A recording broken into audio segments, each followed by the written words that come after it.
Hey, Magic Weaver. Welcome to our Chaotic Cauldron. I'm your host, Alyssa Lilly. I'm Tara Webb, and it is chaos. It is. We haven't released one on time yet, and that's okay. It's chaotic, which I think is fun because it's going with the flow of the time that we have and diving into the magic. Well, and also, we're approaching it as we're learning about things and keeping it fun instead of feeling forced. Yeah. So I don't know if we mentioned in our last episode what we were talking about. We might have mentioned Cupid. I don't know if we actually said those words. We were going to talk about Cupid. But we're actually going to talk about Eros, which is very similar to Cupid. It's actually more primal than Cupid would be. Because if you think of Eros, people think of like Eros and Thanos, as in love and death kind of thing. Eros is also the idea, I guess, thought of within like brotherly love for Christian belief and like that kind of stuff too. So we're going to dive in it with Eros version, and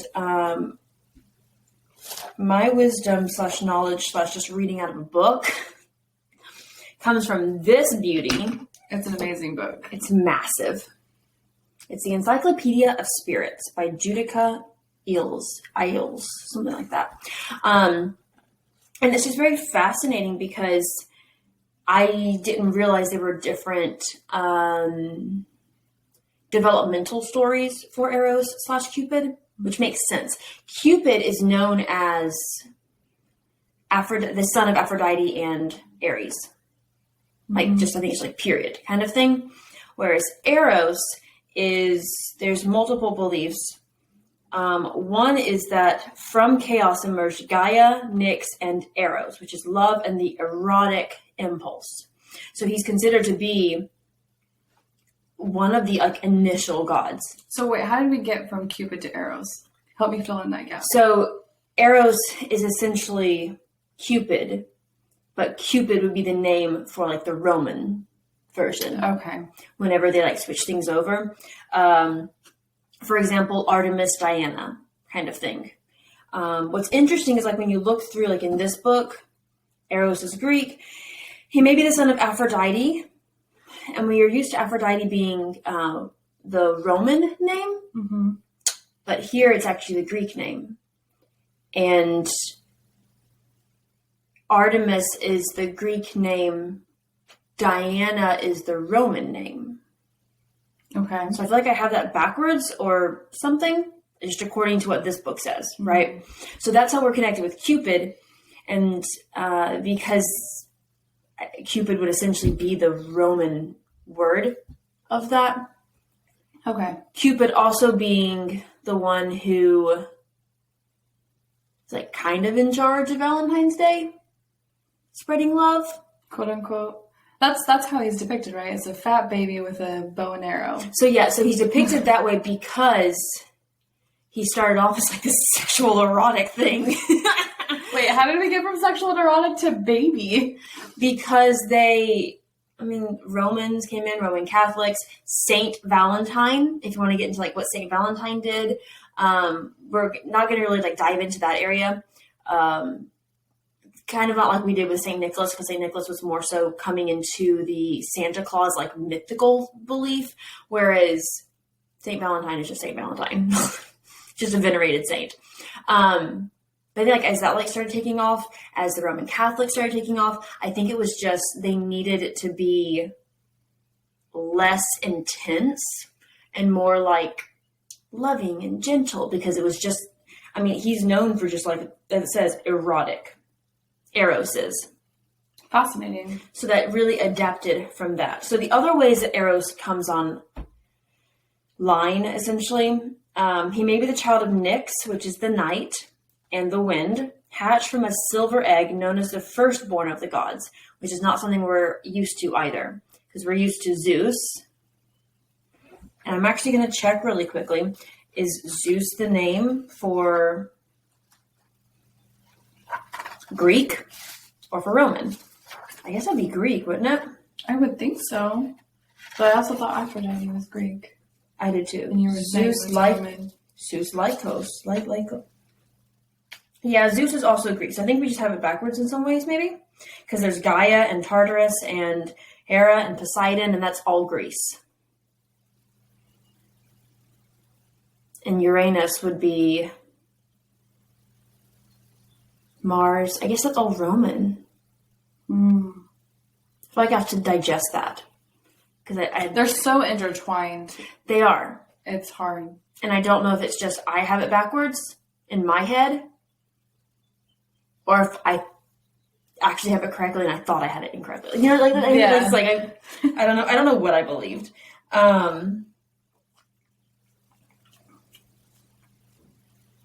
But that's Zephyr. Never mind. I was about to go on a huge tangent. Anyways, or he would be the son. Yeah, or he would be the son of Aphrodite, with either Hephaestus or Ares. Side note on Aphrodite, who also is like a pretty big goddess. Mm-hmm. I didn't realize Aphrodite.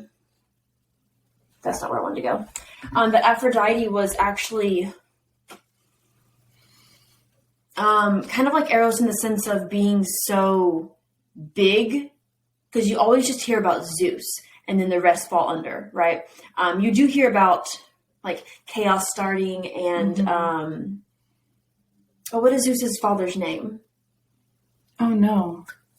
Kronos. Yes. You hear about that, right? In that progression, but I don't really hear about like Aphrodite, Artemis, like all of those without it being in relation to Zeus. That's so this book is very fascinating because it actually takes that. So for example, Aphrodite actually came up from the waters. She lived in the waters before that, and she had a lover named Neretes. And when she wanted to join this pantheon of gods, the Romans took her on as the god. I don't know. Joined this pantheon. I don't know. Conversion of herself. Wanted Neretes to come with her, and he was like, "No, I'm staying down here. Forget it. Whatever." So that's like interesting in that way of how, like, she chose to be that. But technically, Aphrodite is married to Hephaestus. I get so lost in the relationships when we get into these. Is married to Hephaestus, but like doesn't appreciate Hephaestus and has this long time love affair with Ares. Mm-hmm. And that's where typically you see Cupid coming from, is Ares and Aphrodite. And Cupid makes anyone fall in love with him. He fall in love with him?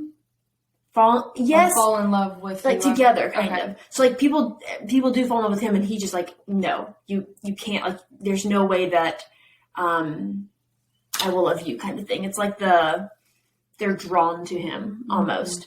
Mm-hmm. And I think the falling in love together is actually where the baby Cupid comes from. Okay. So Cupid of like the original Roman belief, I think, was like falling in love with him and like all these women throwing them at him. Maybe men too, because it's back then too. Like I think it was like the idea of just everybody loves him, very much similar to Aphrodite, where everyone loves her. It's like the masculine counterpart. Yeah, probably. More egotistical counterpart. Definitely the egotistical. Like that's the big part. Because what we're going to hop into is that Eros also had a brother, Anteros, which is actually very important. And when you see pictures of of Eros, you think it's Anteros is like, Cupid. You don't realize it's actually Anteros and who he is and stuff. So I think that's why they shifted it to a baby, is making other people fall in love, because he did have that ability to make others fall in love. But it was more of like, I feel like the baby was to make it a little bit more commercialized and digestible. Yes, and also he like just fucked with people, as the gods and goddesses did, So like Cupid was like, haha, you're gonna fall in love. Like he would mess with people and like that kind of thing. There's even more going into it. I bet he just was, because I read this earlier and then like went and like looked at the book, so that they're kind of different. And I don't remember exactly everything I read with that. And so I do think that with Cupid, it was kind of almost like some sexual assault stuff too. Of like, like that kind of thing, just being like, ha ha ha, and like that kind of stuff. And so I could see why they would want to shift him to this more like cute little baby-esque kind of feel. That makes people fall in love. Yeah, and has like little wings. He did have wings. I think they're on his feet. Very much like Mercury slash... Yeah. What's Mercury's other name? The one we'd actually know him by? That's going to pop in later. Yes. We'll come back to that in a minute. It's like flying around. I see him flying around everywhere. The wings on his feet. So back to Eros, is that Eros is the erotic impulse without which life would cease. So without Eros, your life would cease because it's the erotic impulse. Because a lot of things we do have that impulse of like going after. And I'm very like... What do you mean by erotic? Is it sexual? Is it sensual impulses? Or is it impulses in general? I don't know what the erotic impulse would be here. Like in my version context. of yes, because erotic impulses back then just could have been like out of passion. Mm-hmm. And that could be erotic. Your passion could lead you in the wrong ways. 2nd century pagan Gnostics considered Eros the spirit closest to people, which then we also look at like the Christian connection to Eros of like brotherly love and stuff. Let's dive into the Christian connection. Where is that happening? So when you think of that, the Bible was written in Greek. Right. So Greek Eros, love.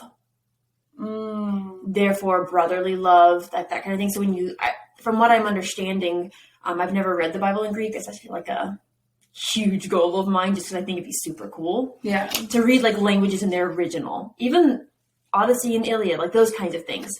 And I think it was when Eros was used, or whatever the word maybe was for brotherly love in that sense, it was meant for brotherly love, and there was like another one for love. And we'd have to go back and like actually check that.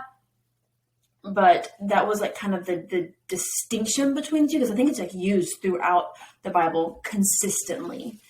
So yeah, and this is what they envisioned him as an eternal child. So like you kind of see that transition too. And the reason it says pagan Gnostics, but I tied it to Christianity, is because Gnostics are very much of the belief that like the Bible of what you're reading now, and like back with Roman Catholics and that kind of stuff, that the God of that Bible is actually the devil because of how things have been warped. Oh, wait, one more time. So like they're seeing it as if the devil has won in a sense, because everything about the Bible is, I could be wrong, but the way I'm understanding it is like it's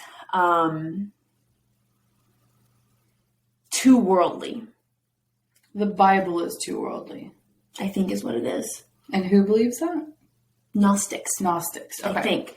I would have to once again double check. I'm not like 100% on that information because that's not where we were going. But the reason I say pagan Gnostics and tie it to Christianity is because they did kind of like branch off from Catholicism and that kind of thing, which wasn't Catholicism back then. It was just Roman belief, right? Roman Catholic belief, essentially, without the Catholic word, I would say, until Protestantism broke off and that kind of thing. And so they were considered pagans while really just believing like God is out there. God is the universe and like that kind of thing, very connecting. And to them, it was very pagan, which in a sense, I guess it is pagan because you're not really following the Bible close.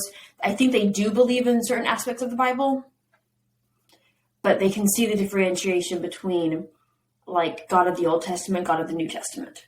Well, those are two very different They gods. are. They are. And especially when you're coming up on like when the whole idea of like Jesus Christ and that kind of stuff, and then just years and years and years later, the New Testament's written, you know, you can see the difference in that. And even within like the Old Testament, you can see the multiple gods that are kind of mentioned but erased over time within that.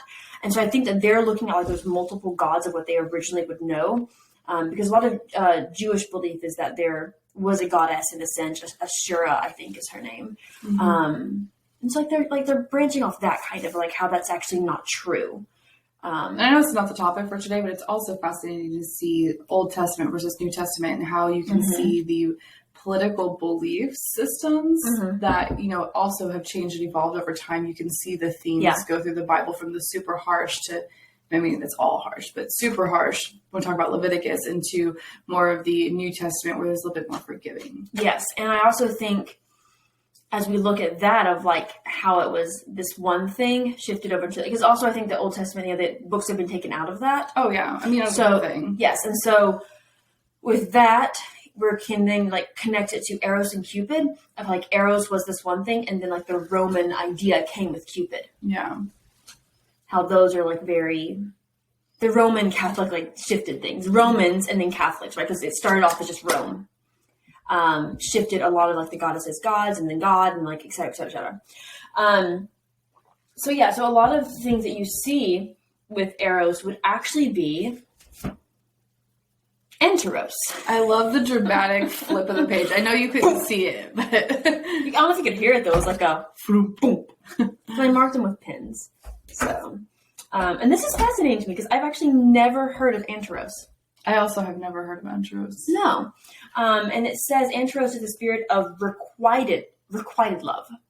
Literally love returned. Mm. And he's like the less erotic. He's more of the... And this is Eros' brother. Mm-hmm. Oh, Eros needed... I know. Better. Eros needed a companion. But it's like yin and yang. It's his opposite. Yeah. What kind of opposite? No, it says... The egotistical love versus the requited love. Mm-hmm. I'm trying to see. So Anteros is a favorite subject of Victorian sculptors who perceived that he represented mature, responsible love, unlike the frivolous, ephemeral emotions generated by Eros. And these are like a lot of times that you see with like Cupid shooting arrows and like that kind of stuff. And like the people didn't have a choice. A lot of times, like maybe one of them wanted it. Well, and I almost feel like that is a really good depiction of love at first sight, and when you have that first fresh romance and it feels amazing. Whereas when you're in a long-term relationship, you have to work to keep that relationship to grow together, to have that requited love. Whereas when you're in a brand new relationship, it is very, I just want to have sex with you without, I don't know. I feel like that's a terrible way to put it, but that's what it is. You're so attracted to each other and you're lost in that that kind of is the, I feel like even with erotic though, there's the beginning of erotic of like, I just want that person and just very like possessive. Mm-hmm. And then there's when you have like the tantra erotic where it's very connective. But that also takes work. That's not going to be that but love. It's further down. Yeah. And so I actually wonder if Eros would be that kind of erotic as well, or if that would be more of Anteros. Because it's saying, Eros is basically the frivolous, like, kind of feel. Just kind of going crazy, I guess. And Anteros is the one that's mistaken for the angel of Christianity, Christian charity. Like the giving and like brotherly love, and I think is Anteros is like the image because you see a lot of his pictures more so because he was like more loved. I'm guessing. I'm sure requited love was probably, but they're twins essentially. They're I say essentially in the sense like they're not actual twins; they look like twins. So, they just look so close to each other. They're both perceived as handsome, winged, and usually naked, holding bow and arrows. Yeah, but a lot of the Greek and Roman is all naked. Yeah. They were very comfortable, and I think we should be more comfortable with just bodies. Bodies are beautiful, all variations and sizes. I'm curious, because I should have marked this page back here, because attributes are lead arrows and a golden club for him. And I'm curious for Eros what his attributes are. And they don't actually have them. They don't have that for them. So I don't know if it's like, because for here they have iconography, and Eros is manifestation, a radiantly beautiful androgynous young man who may have wings. And there's a sacred site. Now there are I'm going to say erotes because that makes more sense in my brain. And these are winged spirits of love, serpents, and messenger of Eros. So you could think of like a bunch of little cupids going out. Is what I'm guessing, But snakes? You said it was a snake, right? No. Where did that come from in my brain? I thought you said a snake. Servants. You probably heard servants. Servants. Okay. And these are interesting because they accompany humans during life. And after death, they serve as psychopomps, guiding souls to the next realm. But I've never heard of that word. Psychopomps? Psychopomps.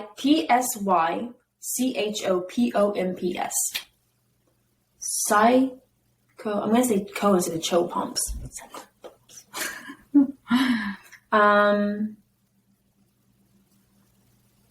The following. So they could be considered, if there's a lot of them, Eros, Anteros, Hegelogus.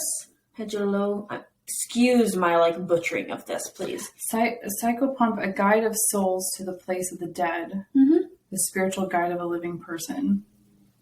Psychopomp. Mm-hmm. There we go. Pothos, which is actually also a plant. Yes. Well, so the spirit of yearning. Pathos is? Pathos is the plant. Pathos is, oh my gosh, I am going back to my English class. Pathos. Now I'm getting them confused. What were you going to say? Pathos is the spirit of yearning. Pathos. I also feel like there is philosophy on pathos. Oh, that's going to drive me nuts. I'll come back to that. We're going to put a pin in that. Hermaphroditus, the spirit of perfect, complete union of female and male. Himeros, spirit of sexual desire, or Hymenaeos, spirit of the wedding.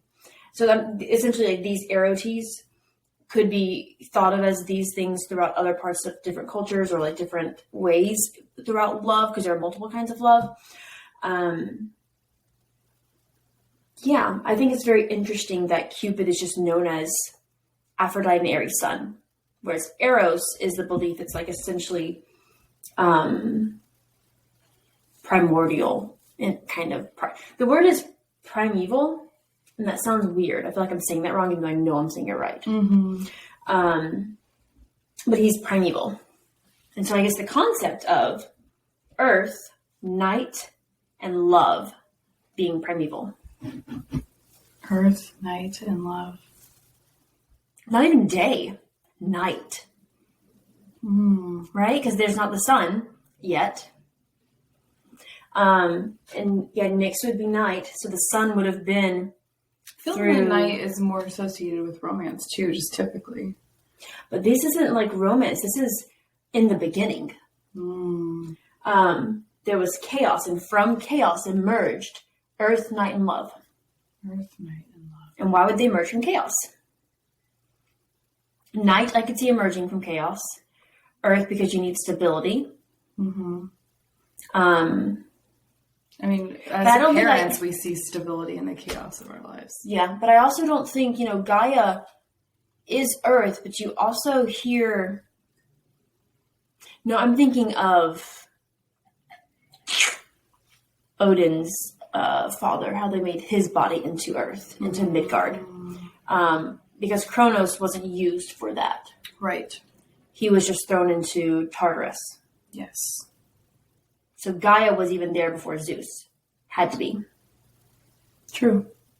Nyx probably would have had to be as well.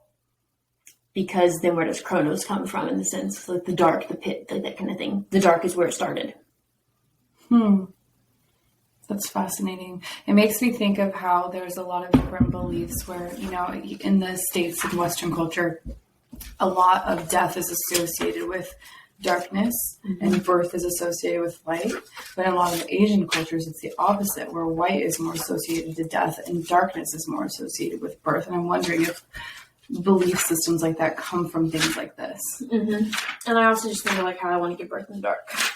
Truly. Don't give me any light. No, it's too, I feel like there's so many sensations going on when you're having birth. I don't need the added stimulus. Just turn off the lights.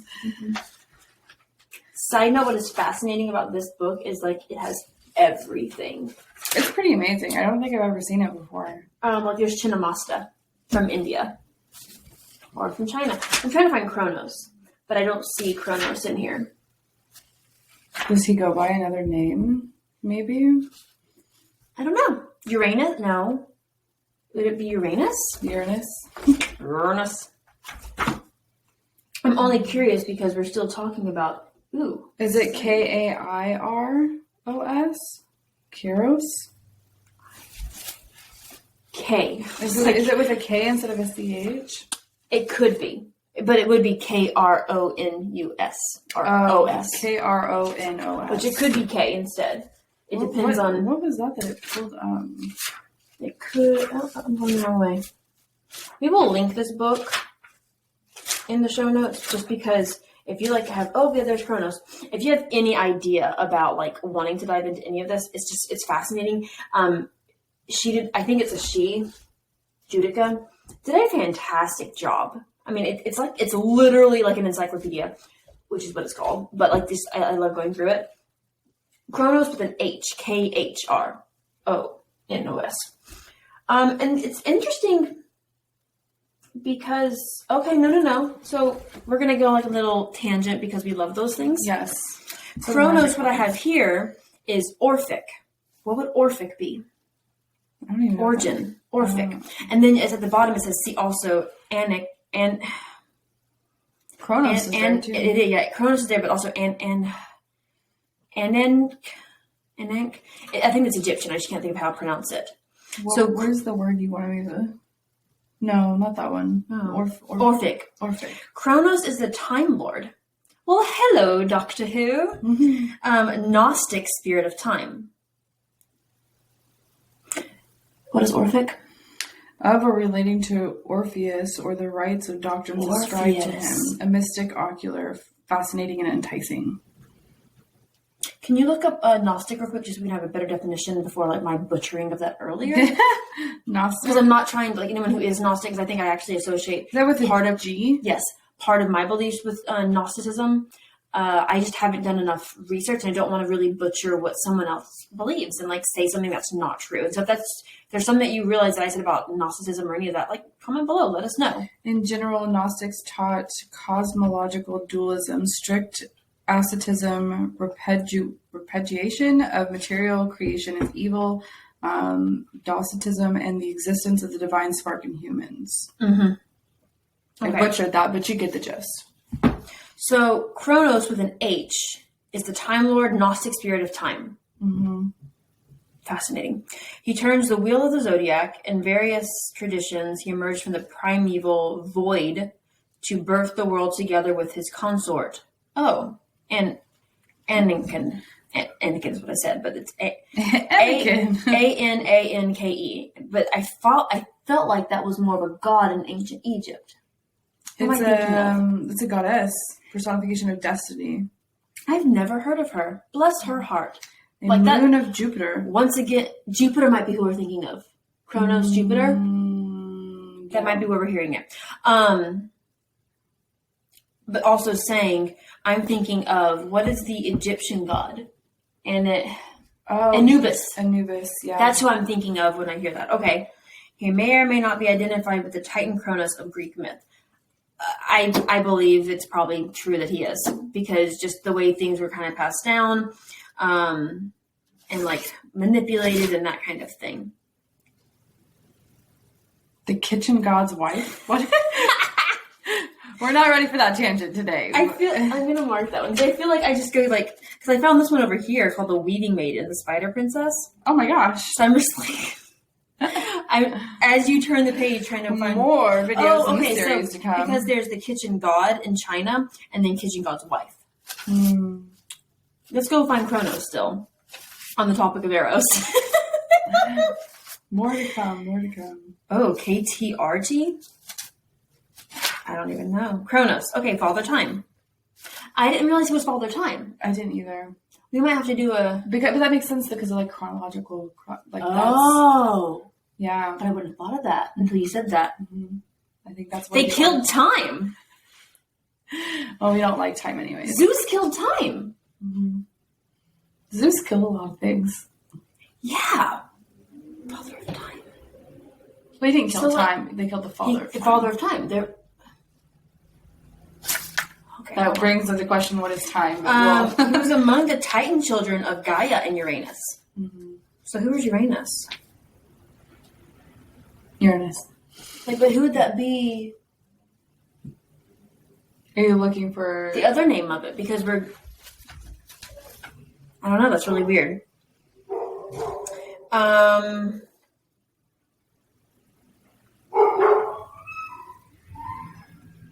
trying to see if there's anything really, but basically to answer the question of like who else about Cronus, we will come back to Cronus later because that's really fascinating. Is the fact that Cronus is, I don't have another pen at the moment. Cronus is also a candle. When you read books or write, you just find things. Cronus is the sky god and first ruler. He is the son of so Gaia. Zeus. Mm-hmm. Okay, that makes no sense because he begot Zeus. I'm trying to find the other name.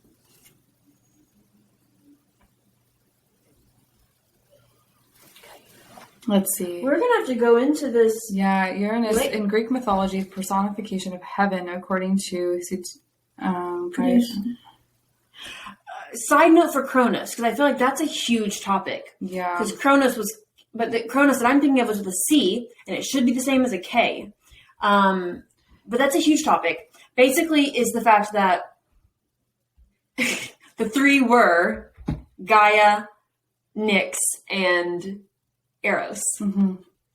And we were just like on the tangent of like where what else could happen. Yeah, more episodes to come on that because we're going to dive in deeper. So if you have any questions, but go check out this book. It's amazing.